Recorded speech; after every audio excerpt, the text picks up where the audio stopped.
ये महिलाएं माँ पीताम्बरा बगलामुखी देवी की आराधना उपासना कैसे करें। माताओं के लिए माँ श्री ब्रह्मास्त्र विद्या की आराधना के विषय में जो आपने प्रश्न किया है, बहुत ही सुंदर सुमधुर प्रश्न है।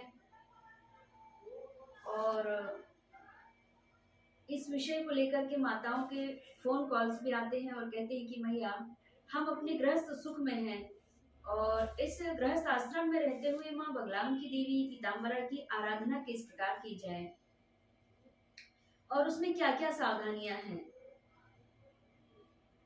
तो देवी माँ भगवती श्री ब्रह्मास्त्र विद्या की आराधना माताएं कर सकती हैं और प्रातः काल वे नित्य क्रियाओं से निवृत्त होकर के तो आप बिस्तर से उठती हैं तो माँ भगवती के दिव्य छाया चित्र का मन में ही चिंतन करें, मन में ही ध्यान करें।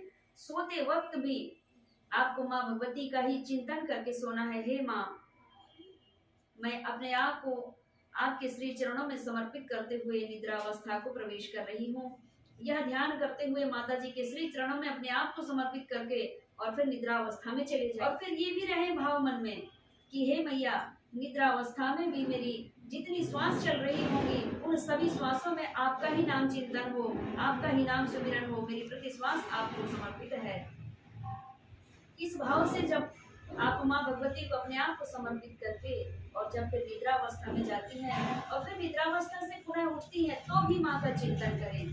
फिर अपने नित्य क्रिया से निवृत्त होकर के अगर आप ससुराल में सास ससुर देवरानी जेठानी ननद ये सारे हैं, देवर हैं, इन सभी का भोजन आदि सब प्रत्येक माताओं को ये करना ही पड़ता है। गृह कार्य में सब आ जाते हैं, भोजन वगैरह से निवृत्त होकर के और फिर जब आपको समय मिलता है तो माँ भगवती की आराधना करने पूजन स्थान पर पे बैठ जाएं और पूजन स्थान पर बैठ करके माँ भगवती का नाम सिमरन चिंतन करें। और आपकी तो गुरु दीक्षा हो गई है, गुरु दीक्षा के बाद ही माँ भगवती की आराधना करना चाहिए। अगर जिन भक्तों की दीक्षा नहीं भी हुई है तो माँ भगवती का नाम सिमरन कर सकते हैं। नाम जपने में कोई हानि नहीं है। ओम ह्रीम बगलामुखी देव्यै नमः, इतना भी नाम आप जप कर सकती हैं। और आपको उद्देश्य लेके कर्म करना है, कोई उद्देश्य पूर्ण होना चाहिए।